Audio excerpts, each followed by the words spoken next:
La economía es definida como la administración de recursos escasos para satisfacer necesidades.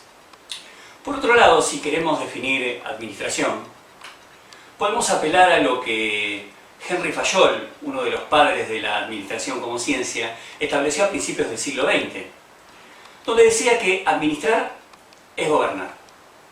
Si queremos llevar estas definiciones al gerenciamiento del día a día, vamos a encontrar que lo conveniente es administrar o gobernar las limitaciones, es decir, lo que falta. ¿Por qué? Porque por sentido común es más conveniente concentrarse o poner el foco en el recurso que falta o el recurso que no alcanza que ponerlo en el recurso que sobra. Por eso, gerenciar es administrar limitaciones. Para aplicar este principio de forma práctica en el gerenciamiento de una empresa o de un sector de la empresa, es necesario imaginar el objeto a gerenciar en una cadena. ¿Cómo es esto? Supongamos que lo que queremos gerenciar es la organización toda. Si la organización toda la vemos como una cadena, veremos que los eslabones de esa cadena son los departamentos o sectores de la empresa. Por ejemplo, ventas, compras, recursos humanos, logística, administración, finanzas, etc. Será cuestión entonces de analizar cuál de esos eslabones es el más débil y trabajar preferentemente sobre él para que mejore la cadena toda.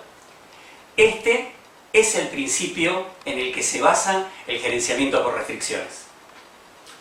Pero también podemos aplicarlo a un solo sector de la empresa.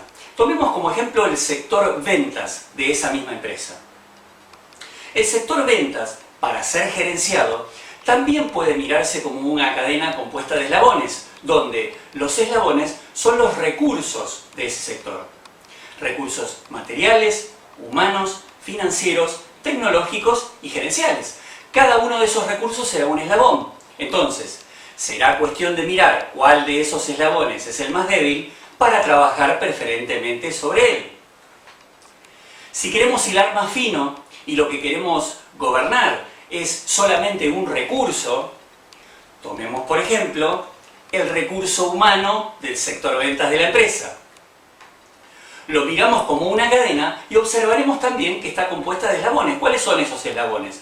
Son los atributos de ese recurso. Para el recurso humano del sector ventas de la empresa, los atributos que hacen de eslabones de ese recurso son la motivación, las capacidades, las competencias, los rendimientos, la ergonomía.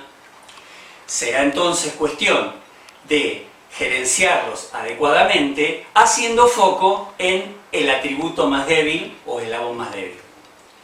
Sea uno u otro caso, sea cual fuere el objeto de gerenciamiento, lo importante es, una vez identificado el eslabón más débil, trabajar preferentemente sobre él.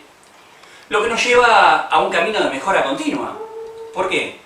Porque si yo trabajo sobre el eslabón más débil hasta que deja de serlo, automáticamente identifico y trabajo sobre el nuevo eslabón más débil hasta que deja de serlo, y así sucesivamente, indefectiblemente estaré en un camino de mejora continua de lo que estoy gerenciando.